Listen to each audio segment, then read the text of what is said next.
नमस्कार सगळेजण कसे आहेत? मस्त मजेत आणि एकदम आनंदात असाल. मी नैना माझ्या YouTube चॅनलवर तुमचं सगळ्यांचं मनापासून स्वागत करते. सकाळ झाली आणि सगळ्याला भूक लागली, तर आता जेवण तर पटकन होणार नाही, तर म्हणलं चला झटपट आपले कांदा पोहे करावे जेणेकरून सगळेजण खातील आणि थोडा आराम भेटेल. का तर कांदा पोहे खाऊन बास होणार नाही, जेवण तर सगळ्यांना वापस लागणारच आहे. नाही तर म्हणतील परत फक्त नाश्ता केला, जेवण तर केलंच नाही. तर म्हटलं चला जेवण नंतर बनवूया, आधी कांदा पोहे बनवते, ह्यांना देते सगळ्यांना खायला, थोडासा आराम भेटेल आणि मी स्वयंपाक करायला लागते. तर आता नाश्ता करतील सचिन आणि ते जाणार आहेत मटण आणायला. आज मटणची तुम्हाला रेसिपी दाखवणार एकदम झटपट. तर मटण आणायला गेल्यानंतर त्यांनी लसूण आणलेला आहे, 2 पद्धतीचे लसूण आणलेत आज. आणि हे बघू शकता कांदे एकदम मस्त मोठे मोठे कांदे आपण आणतो लसणाचे कधी पण, का तर सोलाला एकदम झटपट होतात आणि त्याच्या एकदम कुड्याना खूप मोठे मोठे असतात. पण लसूण मी तुम्हाला दाखवत होते. लसूण दाखवायचं झाल्यानंतर मम्मी 5 मिनिटात आली आणि मम्मीने लसूण बघताच तिनं लगेच बडबड चालू केली. म्हणली एवढा मोठा लसूण कशाला आणला? म्हणली तुम्हाला माहीत नाही का, टीव्हीवर दाखवत होते असं मोठा लसूण खराब असतो म्हणून आणि इंजेक्शन देऊन मोठा करतात. तर तिने बडबड चालू केली कशाला आणला म्हणून. आणि दुसरं म्हणजे की मी तिला लगेच म्हणलं मी आणला नाही, म्हणलं तुझ्या जावयाने आणला म्हणलं. तर तसं म्हणताच तिचं तोंड लगेच जरा बंद झालं आणि मला म्हणते सचिनला सांग मग की असं लसूण दुसऱ्या टाईमला का म्हणून. म्हणलं हा ठीक आहे सांगते. मला 2-4 शब्द बोलली असते मी आणला असता तर, पण जावायचं नाव सांगितलं की शांत बसली. म्हणलं ठीक आहे जाऊ द्या, गप्प बसली.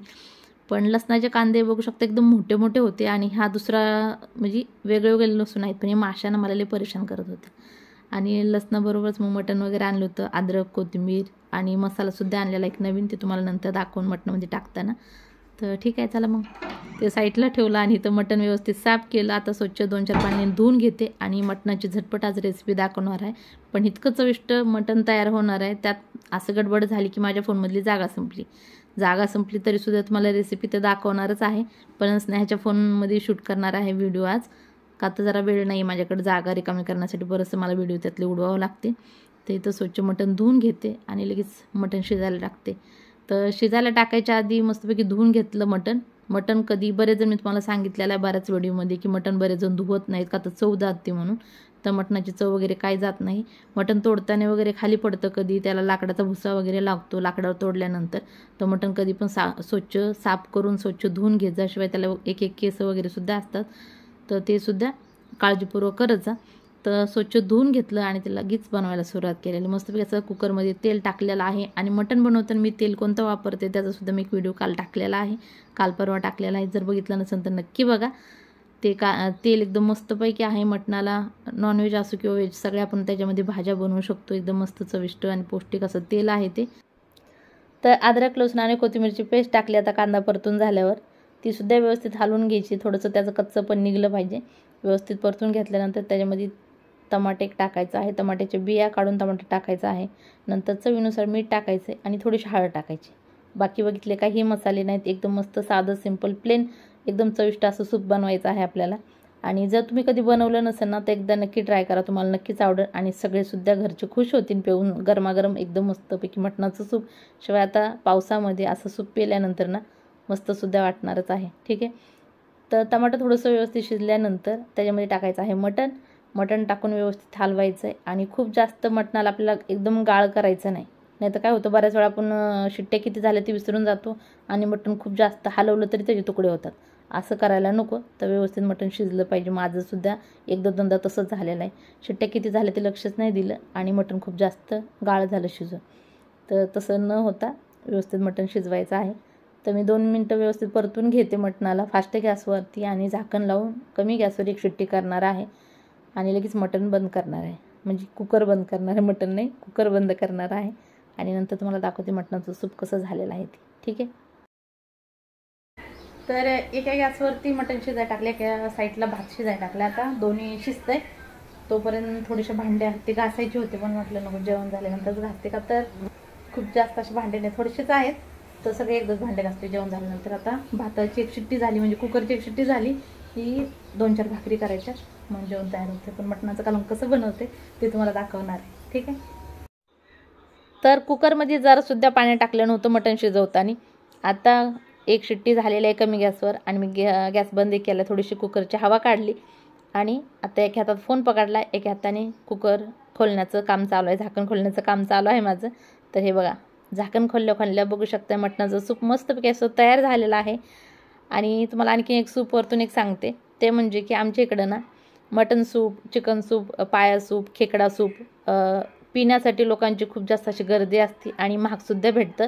2-3 पीससुद्धा काहीतरी 70-80-90 रुपयालाच काहीतरी भेटतं असं आहे. तर जर असं मटन सूप आपण जर घरी बनवलं आणि जे मी काय सांगितलेलं आहे पाया सूप, खेकडा सूप जे काही त्याचं सगळ्यांचं सूप जरी आपण घरी बनवलं ना तर कधीसुद्धा आपल्याला बाहेर पिण्याची गरज पडणार नाही. आणि ती पण लिमिटेड, कोण जास्त देते कमी देते असं पिवा लागतं. तर घरी बनवायचं आणि मन भरून प्यायचं जेवढं पाहिजे तेवढं. तर ठीक आहे, चला मग आता सूप मला जेवढं पाहिजे होतं तेवढं मी साईडला काढून ठेवलं आहे आणि इथं आता बनवते मटणाचं कालवण. ते एकदम झटपट. तर कढईमध्ये मी तेल टाकले, त्याच्यामध्ये 2-3 तेजपत्त्याची पानं टाकलेले आहेत. कोणताही मसाला वाटण वगैरे काहीही नाही, जे नॉर्मल मसाले ते टाकूनच मी मटण बनवणार आहे. अद्रक लसूण कोथिंबीरची पेस्ट टाकलेली आहे, तीसुद्धा थोडीशी तेलामध्ये परतून घेते आणि लगेच थोडेसे आपण मसाले. तर अद्रक लसूण आणि कोथिंबीरची पेस्ट परतून झाल्यानंतर आपल्याला त्याच्यामध्ये थोडेसे मसाले टाकायचे आहेत. दुसरं म्हणजे की आपल्याला कोणतंही मटणासाठी वाटण वगैरे तयार करायचं नाही, एकदम झटपट असं मटणाचं कालवण तयार होणार आहे. तुम्ही कढई ठेवचाल, 2-4 मसाले टाकचाल आणि लगेच मटण तयार. तर तसंच मटण दाखवणार आहे एकदम झटपट. तर हे बघू शकता, त्यामध्ये थोडीशी मी हळद टाकलेली आहे, लाल चटणी टाकायची, तुम्हाला चवीनुसार जास्त कमी करू शकता. आणि काय झालं, मसाल्याच्या वाटीलाच चटणी चिटकून गेली ती सगळी, तर ती चमच्यानं सुट्टी केली आणि ती टाकलेली आहे. काळा मसाला जर तुमच्याकडे असेल तर तो तुम्ही टाकू शकता, पण मी आज लाल मसाल्यामध्येच मटण बनवणार आहे. आणि ही मसाला आहे आगरी कोली मसाला, तो टाकणार आहे 1 पॅकेट. माहीत नाही त्याचं पॅकेट कितीला आहे, 5-10 रुपयाला काहीतरी असेल, मी बघितली नाही त्याची प्राईस. तर पूर्ण 1 पॅकेट टाकायचं आहे. तुम्ही ह्याच्यामध्ये चिकन, मटन, मच्छी जे पाहिजे ते बनवू शकताय, पण मी आता मटण बनवणार आहे. आता व्यवस्थित हलवून घ्यायचं आहे.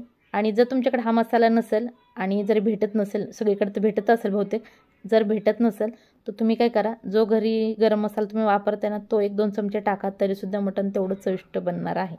चवीनुसार मीठ टाकल्यानंतर आता थोडंसं ह्याच्यामध्ये मटणाचं सूप टाकायचं, जेणेकरून काय होईल, मसाला कढईला चिटकणार नाही. मसाला जर कढईला चिटकला ना तर चव चांगली लागणार नाही. आणि कमी गॅसवर मसाला सगळा हा परतून घ्यायचा आहे, फास्ट गॅस बिलकुल करायचा नाही. मला थोडंसं सूप कमी पडलं होतं, म्हणजे कमी वाटलं होतं, त्यासाठी मी परत थोडंसं सूप टाकलेलं आहे. आणि कधी पण मटणाच्या कालवणामध्ये किंवा इतर कोणत्याही कालवणामध्ये बऱ्याच वेळा मी सांगितलेलं आहे, थंड पाणी बिलकुल ओतायचं नाही, गरमच पाणी ओतायचं, तेव्हा कालवणाला चव येते आणि नाही तर मग चव लागत नाही. तर मी मटणाचं सूप टाकल्यानंतर थोडंसं हलवून घेतलं आणि बघू शकता मस्त असं तेल सुटलेलं आहे. आता शिजवलेलं मटण टाकायचं आहे. मटण जेवढं पाहिजे तेवढं टाका आणि नंतर व्यवस्थित मसाल्यामध्ये सगळं मटण व्यवस्थित हलवून घ्यायचं आहे. हलवून घेतल्यानंतर तुम्ही असंच खाऊ शकताय किंवा त्याच्यामध्ये तुम्ही कालवणामध्ये पाणी वगैरे ओतू शकताय. तर मी थोडंसं पाणी ओतणार आहे, मी सुक्कं करणार नाही, का तर भाकरी बनवायची म्हणल्यानंतर एकदम सुक्कं चांगलं नाही वाटत आहे की नाही. तर थोडंसं पाणी पाहिजेच, तर मी थोडंसं पाणी ओतणार आहे. ते एकदा व्यवस्थित हलवून घेते आणि नंतर ह्याच्यामध्ये गरम पाणी होतं. मटणाचं सूप जे होतं ना ते थोडंसं ठेवलं आहे आणि बाकी सगळं साईडला काढून ठेवलं आहे. स्नेहा स्वप्नीलला सचिनला आवडतं सूप, थोडंसं सचिनला प्यायला आवडतं, स्वप्नीलला भातासोबत खायला आवडतं, असं सगळ्यांची वेगळी आवड आहे. तर मी सूप काढून ठेवते आणि नंतर मग त्याचं भाजी बनवते मटणाची. तर थोडंसं सूप ह्याच्यातसुद्धा टाकायचं, नाही तर सगळं सूप काढून टाकल्यानंतर तशी पण चव लागत नाही कालवणाला. तर थोडंसं सूप ह्याच्यामध्ये ओतते आणि मग बाकीचं थोडंसं वाटीभर गरम पाणी मी ओतणार आहे, जी दुसरं असेल. ठीक आहे. तर आणखीन थोडंसं स्नेहाला म्हटलं थोडंसं बघ 1 पीस खाऊन मिठी व्यवस्थित आहे का, ती म्हणली थोडंसं मीठ कमी आहे. तर मग मी तिला थोडंसं चवीनुसार परत मीठ टाकलं, हे बघा. आणि तिनं 1 पीस खाल्ल्यानंतर मग ती एकदम चविष्ट असं बनलं आहे म्हणली. थोडंसं आणखीन थोडंसं पाणी होतं त्याच्यामध्ये, थोडंसं पाणी मी ओतलं, म्हणजे सूप ओतलं आणि आता वाटीभर पाणी ओतते आणि 1 उकळी मस्तपैकी अशी येऊ देते. मुठभर त्याच्यावर हिरवीगार अशी कोथिंबीर टाकते आणि एकदम झणझणीत असं मटणाचं कालवण तयार झालेलं आहे. हे बघा, असं कालवण तुम्हाला नक्कीच खायची इच्छा होत असेल, पण त्यासाठी तुम्हाला सुद्धा बनवायला लागेल, है की नाही. तर ह्याच्यासोबत बाजरीची भाकरी असू द्या, तांदळाची भाकरी असू द्या, ज्वारीची भाकरी असू द्या, भाकरी चांगली लागतील. आता तुम्हाला चपाती आवडत असेल तर तुम्ही चपाती खाऊ शकता, काय नाही, पण आम्ही भाकरी खाणार आहेत. आम्हाला ज्वारीच्या भाकरी चांगल्या लागतात मटणाच्या कालवणासोबत. आमच्या घरात पहिले भाकरी कुणी खात नव्हतं, आता मी हळूहळू सगळ्यांना सवय लावली भाकर खायची. आणि भाकर आपल्या शरीरासाठी खरंच चांगली आहे चपातीपेक्षा सुद्धा.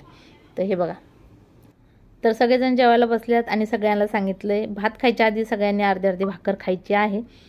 तर तुम्हीसुद्धा जर तुमच्या घरी दररोज चपात्या बनत असतील तर 1 टाईम भाकरी करा आणि 1 टाईमला चपात्या करा. काय होतं ना, करणाऱ्याला बी कंटाळा येतो रोज चपात्या आणि खाणाऱ्याला सुद्धा येते. पण आता बऱ्याच जणाला आवडतात चपात्या, पण आवडणं ही ठीक आहे, पण भाकरसुद्धा खाणं तेवढं शरीरासाठी गरजेचं आहे. तुम्ही खा आणि भेटूया आपण पुढच्या व्हिडिओमध्ये. तोपर्यंत बाय बाय. तुम्हीसुद्धा असं मटणाचं बेत नक्की बनवा. आणि तुम्हाला कोणती रेसिपी बघायची, कसा व्हिडिओ बघायचा ते सुद्धा मला कमेंटमध्ये सांगायला विसरू नका. भेटूया उद्याच्या. तोपर्यंत बाय बाय.